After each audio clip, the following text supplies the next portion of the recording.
Eh bien, Christophe, il y a 44 ans, tu montais à bord de ce Mystère 4 à Cazaux. Et puis, quelques temps après, tu allais passer pour la première fois le mur du son, comme on a tous fait d'ailleurs. Ça rappelle de bons souvenirs, oui, effectivement. Et puis des souvenirs qui nous ont marqués, tous, hein, puisque tu as fait la même chose que moi, bien sûr. Je suis monté dans cet avion, j'avais 22 ans et 300 heures de vol, en tout et pour tout. Bien formé, parce qu'on venait du Cap 10, du Fouga et du T-33 américain. Et on arrivait sur notre premier monoplace. Et surtout, c'était un avion, tu t'en souviens, qui avait ni simulateur, ni version biplace. Donc quand on partait, on se lâchait tout seul dessus, on partait et on découvrait la machine.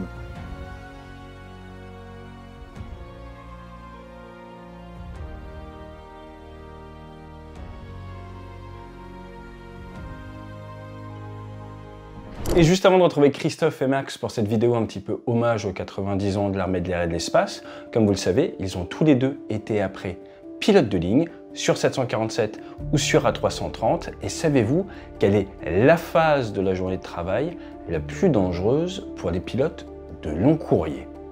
Eh bien, il s'agit du retour au domicile avec la voiture.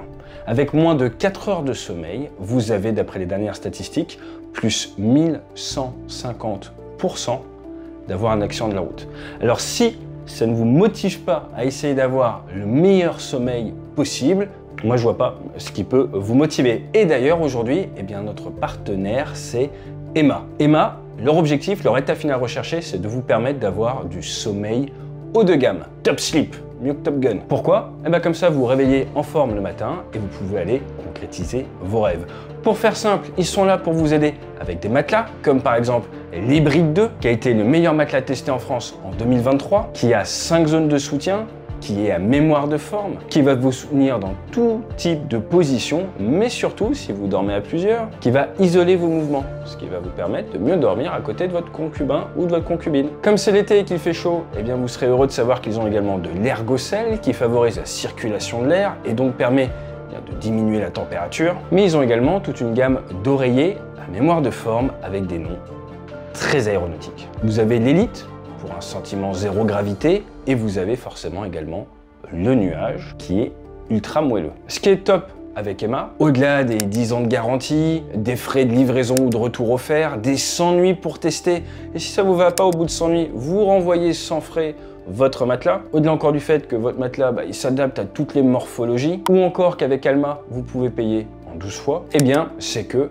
c'est les soldes. Vous avez actuellement 50% de réduction sur leur site web, ça c'est du 26 juin au 23 juillet, et avec le lien juste en dessous et notre coupon, vous avez 10% de réduction supplémentaire. Alors si vous voulez éviter tout ce qui est songe d'une nuit d'été, mais plutôt aller directement dans Super Nuit cet été, c'est le moment de changer votre literie. Chez Débrief, comme vous pouvez le voir, nous sommes en plein déménagement, mais de votre côté, pas la peine d'attendre un déménagement pour optimiser vos nuits. Je vous rappelle qu'on passe quand même un quart à un tiers de notre temps sur ces matelas. Personnellement, le sommeil, c'est super important. Pour avoir connu les lits dans l'armée, tous les anciens militaires, vous me comprendrez.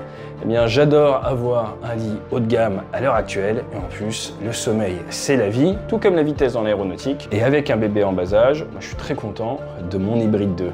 Allez, c'est parti, jingle. Et n'oubliez pas, si pour les pilotes, le sommeil, c'est indispensable, pour vous aussi, car vous êtes aux commandes de votre propre aéronef.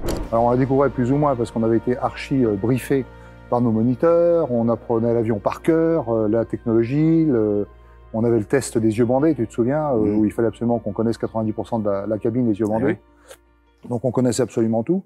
La toute première mission d'ailleurs, c'est marrant, tu te souviens de la première mission? C'était le roulage. C'était le roulage. Le roulage, ça c'est... Ah bah, raconte-nous le roulage. Parce que... Roulage, donc on avait une première pseudo-mission, c'était la mise en route du moteur au parking, avec un moniteur qui était monté sur l'échelle, et qui nous apprenait, parce que c'est des avions qui avaient quasiment aucune régulation moteur, donc on pouvait décrocher le compresseur ou mettre le feu à l'avion assez facilement.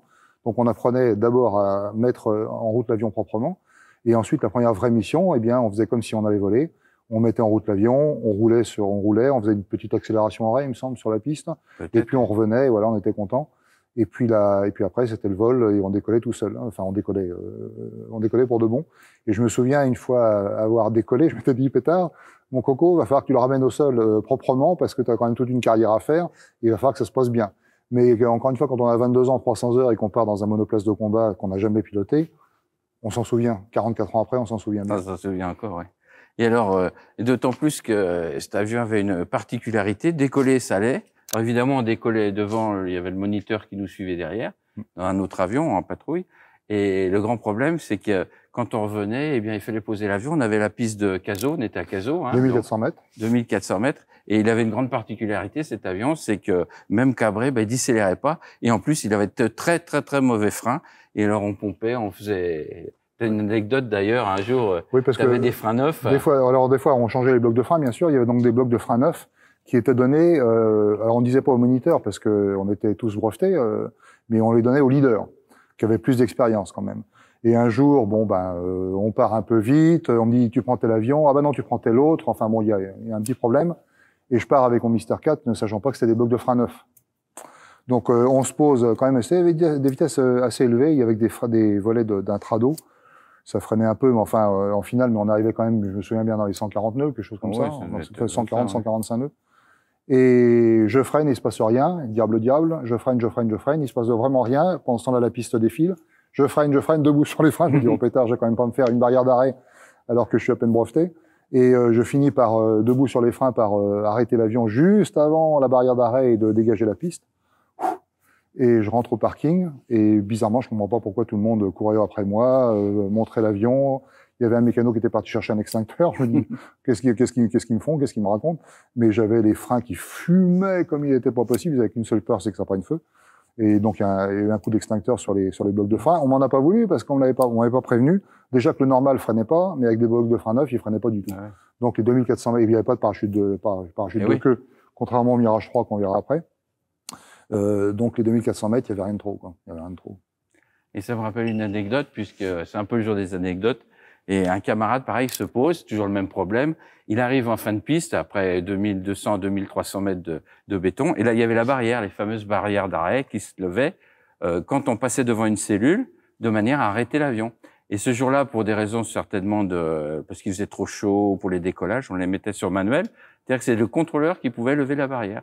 Lui se pose, passe sur la barrière, donc après ces 2200 mètres de béton, dit bon je passe sur la barrière, et à ce moment-là le contrôleur le voit passer dessus, dit zut, un avion arrive en bout de bande, il appuie sur le déclenchement de la barrière qui se lève derrière lui.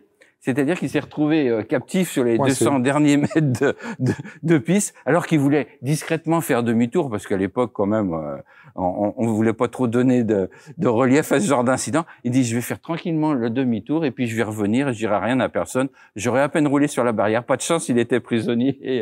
Et alors, évidemment, tout le monde était au courant, quoi. Il a fallu redescendre la barrière. D'ailleurs, je me demande si c'était pas une opération un peu compliquée. Il y a de la maintenance. Oui, ça se faisait pas juste avec un bouton, oui. Voilà, c'est ça, ouais. Alors, on a ça. Eh ben oui, peut-être. C'est un mur qui explose, un mur du son. Puisque c'était le premier supersonique français, comme on disait en plaisantant, en léger piqué vertical. Et on avait une mission, on n'en avait pas deux, pour passer le mur du son. Alors, il y avait toute une procédure, parce que ça se passait pas, il suffisait pas, il n'y a pas de post-combustion, il y avait un moteur qui poussait pas tellement.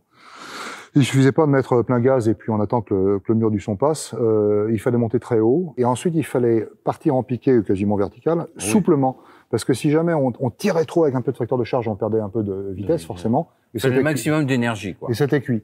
Et là, on piquait comme un fou furieux. On attendait, voilà, on voyait le Mach-Net qui faisait, là, on voyait le mur du son, 99, 1,02. Et là, le leader disait, bon, il faut faire la ressource. Et dès qu'on tirait un peu sur le manche, souplement pour faire la ressource, pouf, on repassait en subsonique immédiatement. Et à chaque promo, ça loupait pas. Il y a un stagiaire qui se loupait. C'est-à-dire qu'il n'arrivait pas à passer le mur du son, qui était donc la risée de toute la promotion, bien sûr, pendant 24 heures. Et avec une seule mission comme ça, donc, après, il passait le Mach, sur un avion de combat autre part, mais en tout cas pas sur Mister 4. Donc, et ce qu'il faut dire, c'est qu'on avait peut-être une dizaine de secondes pour se mettre en position et le passer, le Mach. Parce qu'il n'était pas question de descendre pendant 2 minutes. Hein. C'était vraiment, il fallait être très très haut. On devait être au moins vers 35-36 000 pieds déjà. Pour cet avion, c'était quand même... il fallait y monter. Hein. On mettait 20 minutes pour monter là-haut. Et après, on redescendait. On avait donc un créneau très très faible pour passer le mur du son. C'était la première fois qu'on passait le mur du son. Après, évidemment, nous fûmes bisoniques, mais c'est une autre histoire. On continue alors avec, on peut faire un tour pour parler de ces fameuses entrées d'air des années 50, qui étaient presque toutes des entrées d'air frontales. Hein. En plus, comme tu disais, pour alimenter des moteurs qui poussaient pas trop. Alors là-dessus, il y avait deux sortes de moteurs. Il y avait le Tay et le Verdon. Hein. Il y avait une Hispano-Suiza. Hispano-Suiza. Oui, Officiellement. Hispano-Suiza, c'est vrai. Hispano-Suiza. Ouais. Mais comme on dit, à l'époque, les réacteurs changeaient assez souvent. D'ailleurs, on savait à peine si on avait un Tay ou un Verdon quand on parlait. En plus, il y avait deux types de moteurs, il y avait deux types de viseurs et deux types de plans horizontal pour la profondeur. Ouais. Donc, tu avais le Tay et le Verdon, tu avais les empennages horizontaux monobloc et classiques, et tu avais les viseurs GGS et Baudouin. Donc, il y avait un joyeux mixte là-dedans. Alors, on y a du numéro 1 au 274, c'est un Tay, après c'est un Verdon, enfin bon. Et après, on savait pas trop sur quoi on partait. Le mieux de tous, c'était bien sûr l'empennage horizontal monobloc avec réacteur Verdon et viseur Baudouin. Ouais. Ça, c'était le top. C'était moins mauvais. Et viseur, parce que c'est la première fois qu'on tirait au canon de 30. Oui. C'était déjà le canon de 30. Canon bombe roquette. Canon bombe roquette. Et c'est la première fois qu'on tirait au canon. Et c'était aussi la première fois où on tirait au canon RR. Je sais pas si tu te rappelais. Alors pour tirer, on montait en altitude, 4 avions, j'allais dire face à un avion, c'était un Mystère 20 souvent qui tirait ou oui, ou un Mystère 4 ou aussi. Un Mystère 4 qui tirait une banderole. Ah, ça fait rire de nos jours, qui tirait un panneau qui faisait quoi, une vingtaine de mètres de long peut-être, à peine, et puis une largeur à peu près de 3-4 mètres.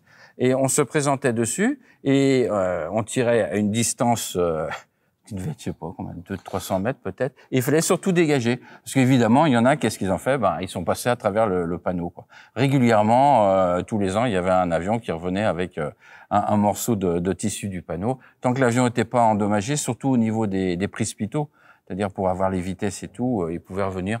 À ma connaissance, je pense pas qu'il y ait eu d'éjection sur. Je m'en souviens pas en tout cas.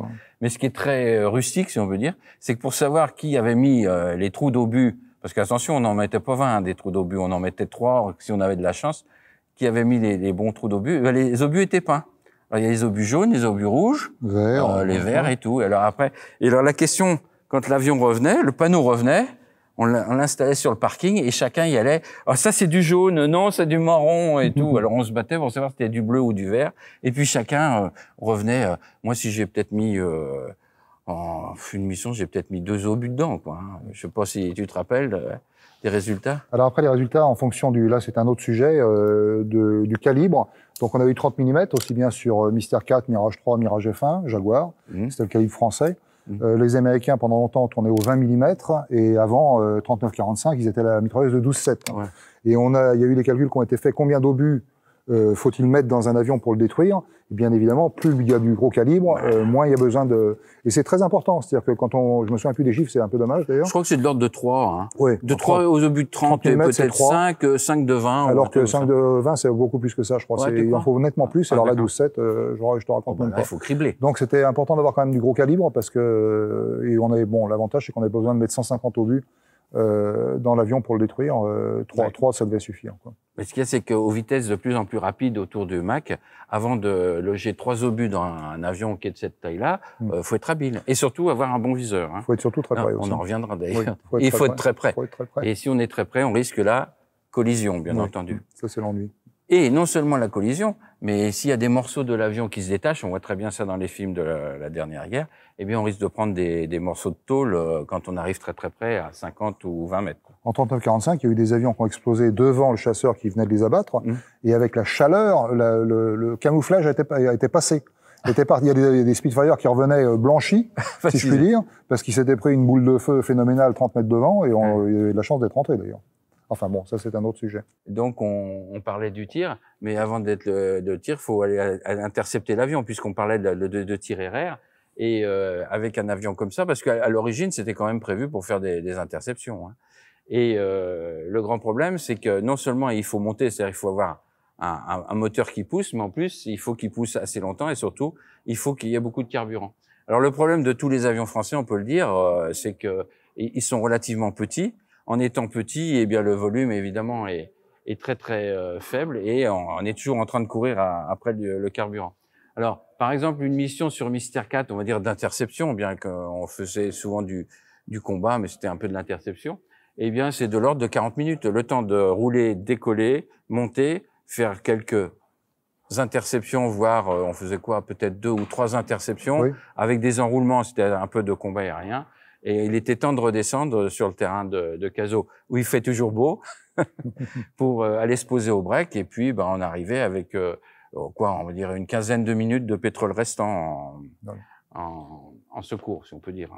Alors, il manque c'est un prototype, donc c'est normal, mais il manque sur le devant ici une protubérance plus ou moins transparente. En plexiglas. En plexiglas, voilà, ouais. c'est ça. Alors, je me souviens plus si c'était ici ou en dessous, d'ailleurs. Je crois que c'est en plein milieu, là. Hein. Oui, ça doit être ça. Ouais. Et qui était un télémètre. Alors, on va pas appeler ça un radar, c'est un télémètre qui devait porter, alors je crois, j'ai révisé un peu, au maximum, c'était vendu pour 2300 mètres. Mais en vérité, je pense qu'au-dessus de 400 mètres, c'était difficile. Ouais. Et des fois, on était juste derrière le leader, on essayait absolument d'accrocher ce télémètre et ça accrochait ou ça accrochait pas. Enfin bon. Mais ça, c'était censé quand même piloter un petit peu le viseur au niveau de la correction but, pour ce qui est du tir RR. Ouais. Bon, c'était gentil, mais enfin. C'était presque des vols d'essai, hein. Oui, ça marchait pas. Là, on retrouve sur notre position de canon, là, regarde. Ah il est là, d'ailleurs. Je vois un tube. De l'autre côté aussi? Normalement, oui. Enfin, ça, c'est le proto, donc. Oui, les deux, oui, voilà. Oui, mais les deux tubes y sont. Et donc, là, voilà les sorties de nos canons, nos deux canons de 30, qui étaient, tout le système était noyé, que je me trompe pas, du côté de cette soute avant. Voilà, le système est là. C'est-à-dire, c'est assez gros, hein, un châssis canon, c'est même assez énorme, parce que le poids des obus, déjà, c'est énorme. Et les sorties étaient là. Et c'est un canon, je me rappelle que c'était 1200 coups minutes sur un Mirage 3. Hein. Là, ça devait être à peu près semblable. On continue notre tour d'avion. Notre aile, avec la célèbre perche Bister 4, qui avait un grand fourreau. Tu te rappelles qu'on enlevait quand on faisait le tour d'avion? J'ai une photo de moi où je sors, j'ai un fourreau comme ça à la main. Protection, on avait une prise de pitot de ce côté-là. Après, sur Mirage, évidemment, on les a retrouvés sur la pointe avant, hein, plus sur l'avant. Alors, cette aile Mister 4, j'aime bien raconter cette histoire, c'est que à l'époque, les avions, ils avaient une tendance un peu, pour passer le mur du son, à se déchirer. Il y avait des grands problèmes, on n'était pas sûr de le passer, c'est le moment de le dire. Et chez Dassault, ils avaient décidé de faire quelque chose de très très costaud. Puis il faut dire, ils avaient l'habitude de faire les avions quand même. Et quand ils ont fait l'aile, ils l'ont fait tellement costaud que quand ils ont fait le Mister 20, ils sont pas embêtés, ils ont repris l'aile du Mister 4, le Mister 20 qui est donc l'avion d'affaires, hein. Ils ont repris l'aile du Mister 4 et c'était tellement costaud qu'ils ont pu le remotoriser 3 ou 4 fois. Ils doivent être à la 4e remotorisation. C'est-à-dire que les cellules ne fatiguaient pas, quoi. Et une chose dont on n'a pas parlé aussi, c'est en combat aérien, il avait tendance à faire un peu de pitch-up cet avion. Oui. Tu te rappelles? Alors on va peut-être passer sur l'arrière là. Alors les avions de cette génération, avec des légères flèches et puis qui étaient juste transoniques, on a découvert très très vite que quand ils étaient à forte incidence, en combat pour être clair, il y avait les filets d'air qui avaient tendance à s'évacuer sur le côté. Tout simplement, il n'y avait plus de portance au bout. Et puis, le centre de portance se reculant, l'avion avait tendance à partir sur le cul, ce qu'on appelait le pitch-up. Alors après, ça a été réglé de différentes manières. Mais on en reparlera. Mais celui-là, il faisait un petit peu, hein, je crois me rappeler. Il fallait surtout se méfier en tir air-sol. Quand on dégageait, on tirait quand même assez près en air-sol, avec forcément un angle de piqué vers le sol. Donc il fallait faire quelque chose. Et quand on dégageait d'une manière assez franche, il fallait surtout pas tirer comme un âne fou furieux, parce qu'on voyait l'avion qui partait en pitch-up, et il partait en nose-up, nose-down, nose-up, nose-down, sur plusieurs centaines de mètres. Et ça a fait, alors peut-être pas sur Mister 4, ça je me souviens pas, en tout cas le peu que j'en ai fait.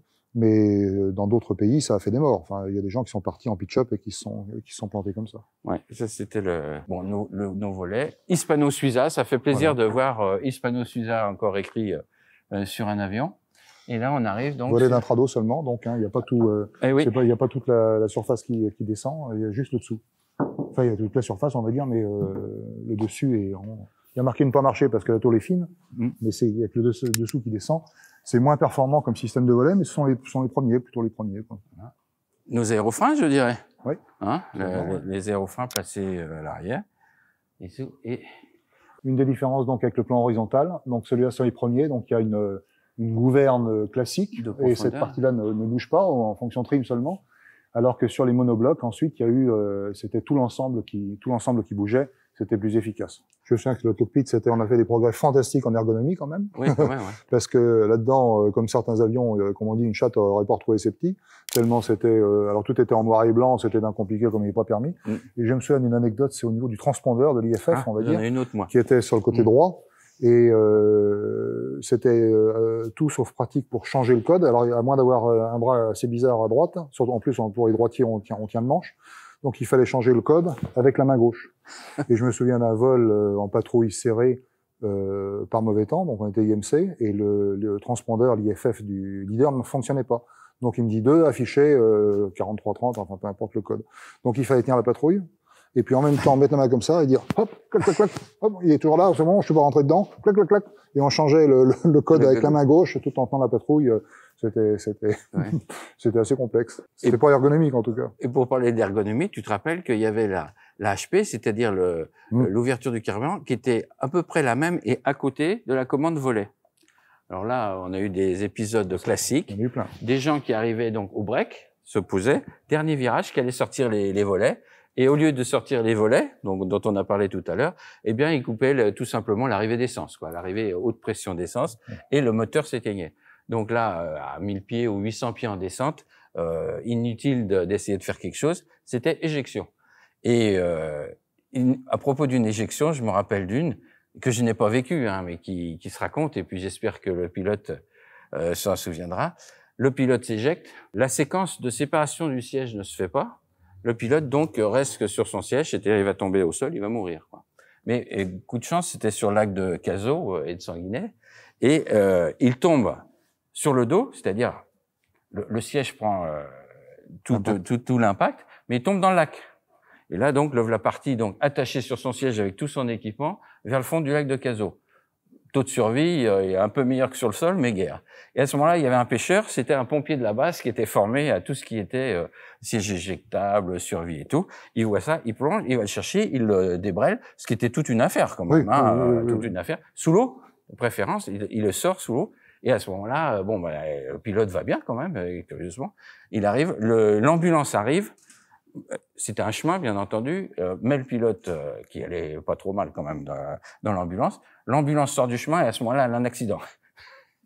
Et il paraît, j'espère qu'il se reconnaîtra, je crois connaître son nom, mais ça s'est bien passé, il a revolé ensuite. Donc, il y avait quand même des petits miracles. Hein. Et je crois que pour terminer sur ce bel avion, on peut dire une chose que pas beaucoup de gens savent. Suite à 39-45, donc la France avait besoin de se rééquiper en armement. Bah oui. Et on n'avait pas de sous. Pour changer. Ouais, pour changer. Ouais. Donc, il y a eu le plan Marshall, où les Américains ont dit, on va vous équiper. Alors, qu'est-ce que vous voulez comme matériel? Il y a une commission de pilotes d'essai qui se sont déplacés avec le fameux Chuck Yeager, qui a essayé le Mystère 4 et qui a dit, c'est très bien, ça, c'est tout à fait ce qu'il faut aux Français. Donc, on en a commandé, ils en ont payé de mémoire 225. Donc, les 225 premiers Mystère 4 ont été payés par les Américains et c'était des avions qui appartenaient aux Américains, mais prêtés sans limitation d'utilisation aux Français. Donc, on s'en est servi pendant des années, et ensuite, il a fallu les rendre. C'est-à-dire que quand on les a sortis du service, retirés du service, les Américains ont dit, attendez, c'est à nous, on les récupère. Donc, ils ont été convoyés par l'escadron de convoyage de Châteaudun, dont j'ai fait partie bien des années plus tard. Donc là, à ce moment-là, j'y étais pas, j'étais trop jeune, ou pas assez vieux. Et donc, les Mystère 4 étaient convoyés sur une base ou sur plusieurs bases en Grande-Bretagne, parce que les Américains sont très implantés là-bas. Et ils vérifiaient d'une manière, on a dit, nous, on vous avait payé des avions neufs, alors on sait bien qu'ils sont usés, mais en tout cas des avions complets, donc il faut qu'ils soient complets. Donc ils faisaient le tour de partout. Il y a certains pilotes qui avaient plus ou moins essayé de récupérer, je sais pas, le chrono. Montre, qui a un Mach-mètre. Ils disaient non, il me faut tout, moi. Donc ils étaient complets. Et ensuite, la plupart du temps, ils amenaient dans un coin reculé de la base, avec quelques pains de dynamite autour, et ils les faisaient sauter. Ouais. C'était à eux, ils en faisaient ce qu'ils voulaient. Ouais.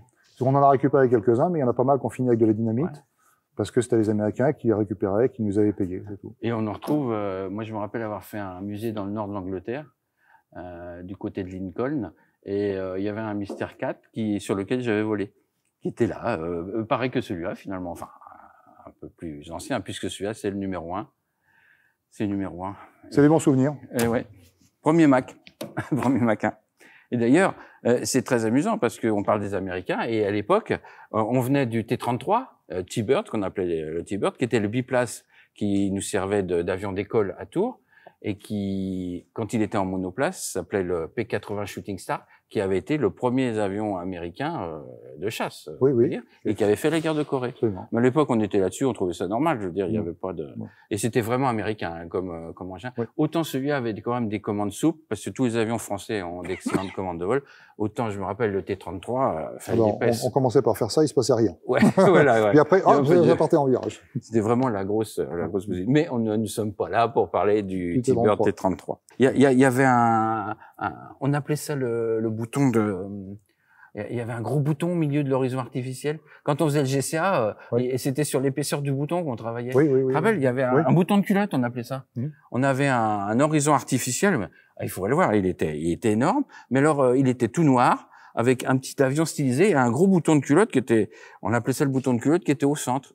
C'est-à-dire là où on avait besoin de précision pour faire un GCA sur une pente de 3 degrés et puis de faire des ajustements très très fins, parce qu'à 135 nœuds, il fallait faire des petits ajustements pour corriger la trajectoire. Parce que ce qu'on a oublié de dire, mais ce qui est évident, quand on était India Mike, dans les nuages, quand on revenait se poser, il n'y avait pas d'ILS là-dessus, il n'y avait pas de VOR, il y avait quasiment rien. C'est un GCA. Il y avait un radiocompas, et puis encore le radiocompas, ça marchait sur France Inter, mais à peu près c'était la seule chose. Et on faisait un GCA et c'était le contrôleur qui nous donnait les corrections. Alors qu'il nous disait, par exemple, vous êtes 100 pieds bas, rectifiez le taux vario. Alors il fallait faire des toutes petites corrections, mais l'instrument était tellement grossier pour faire les corrections qu'il fallait presque, enfin, c'était un bon exemple de technique de pilotage. On arrivait quand même à se poser par des météos mauvaises. Je me souviens juste une fois de m'être fait, coincé, c'était un vol, un VSV, donc solo. Vol sans visibilité, ouais. Et puis la météo s'était dégradée terriblement. Et il m'avait rappelé rapidement. Donc j'avais fait un GSA, il m'avait dit il m'avait fait comprendre à la radio que c'était vraiment pas terrible. Et donc je me pose vraiment au minima. Et une fois posé, on nous annonce à la radio le terrain passe rouge. Voilà. C'est-à-dire au niveau météo, c'est-à-dire qu'on peut plus se poser, quoi. Je pense qu'il était rouge avant, quoi. Donc on arrivait quand même à se poser avec une certaine précision. Mais c'est vrai que c'était tous ces avions-là, ces avions des années 50, Mystère 4, Mirage 3, il fallait vraiment être précis. C'était pas, de toute façon, en aviation, il faut toujours être précis. Mais là, c'était pas, vas-y, que je te fais ça à plus ou moins 20 ou 30 nœuds, ou plus ou moins à 500 pieds minutes. C'était vraiment précis parce que ça arrivait vite, et toutes les pistes françaises faisaient 2400 mètres, et il y avait rien de trop. Et puis, il n'y avait pas beaucoup de pétrole, comme on a dit. Oui. Deuxièmement, à Cazaux, le terrain le plus proche, c'était Bordeaux. Le Bordeaux, c'était en plus un terrain mixte, civil et tout. Donc, il fallait mieux arriver avec du pétrole pour un peu qu'il y ait eu un avion civil en finale ou des choses comme ça. Et puis, la dernière chose, tu as oublié de parler de nos minima, c'était 350 pieds. À 350 pieds, il fallait voir la piste. Quand on était plus tard, quand on sera pilote qualifié et tout, on est descendu à 200 pieds. On descendait à 200 pieds quand on était ce qu'on appelait carte verte, on descendait à 200 pieds. Mais à cette vitesse-là et avec cette précision-là, 350 pieds, des fois évidemment, le gros avantage qu'on a oublié de dire, c'est qu'il n'y avait pas d'enregistreur de vol. C'est-à-dire qu'entre 350 pieds et 300 pieds, je me rappelle très bien que le contrôleur disait vous approchez les minima, top 350 pieds, visuel. Et on attendait quelques secondes pour donner le visuel de la ville. Tu te rappelles ça? Oui. Et là, on se posait, tout était réglementaire et tout. On avait fait, entre-temps, 50, 60, 70 pieds plus bas, quoi. Mais enfin, soyons clairs, au bout d'un moment, il fallait bien se poser, quoi. Alors évidemment, on peut pas commencer un briefing sécurité en disant il n'y a pas beaucoup d'essence, il fait très mauvais, il va falloir se poser. Mais à la fin, il faut être franc, c'était ça. Alors 44 ans après, on en rigole, mais je me souviens qu'on n'était pas toujours très fiers. Ah bah non. Sincèrement, là, pour l'instant, c'est les bons souvenirs qui se sont bien passés. C'est pour ça que ce sont de bons souvenirs. Mais il y a des fois, on était quand même pas très fiers. Quand même. On était content quand ça s'était terminé. Quoi. Disons que c'était plus confortable, puisque quelques 50 ans plus tard, on appuyait sur le bouton 4.3, l'avion se posait tout seul à 330 ou 747. On voyait pas la piste, l'avion se posait tout seul, continuait sur l'axe. Bon, il y avait pas de problème. Tout était vert, on se posait, et il n'y avait pas trop d'angoisse. C'était un autre siècle. C'était un autre siècle. Mais pour dire qu'effectivement, sur ces avions-là, puisqu'on oublie de dire aussi, c'est que le taux, il y a eu beaucoup de morts. Là, on parlait de Rosanov. Rosanov, il est mort sur un Mystère 4, oui, je ne dis pas de bêtises. 4B à Melun, en présentation, devant un ministre, tout ce qu'on veut. Il a fait un passage à très très haute vitesse, extrêmement bas. Et là, il y a eu un court-circuit sur le circuit de trim de profondeur. Donc l'avion est parti en piqué instantané. Il a corrigé comme un fou furieux. Mais ça a duré 1 seconde 5 et il a fini, comme on dit, hélas, en chaleur et en lumière. Voilà. Donc, oui, il y avait de la casse sur ces avions-là. Là, c'était un problème technique, mais il y avait des problèmes aérodynamiques que certains ont découvert en vol. D'ailleurs, c'était le but des pilotes d'essai à l'époque, c'était de rentrer, de découvrir, d'ouvrir les domaines de vol, quoi.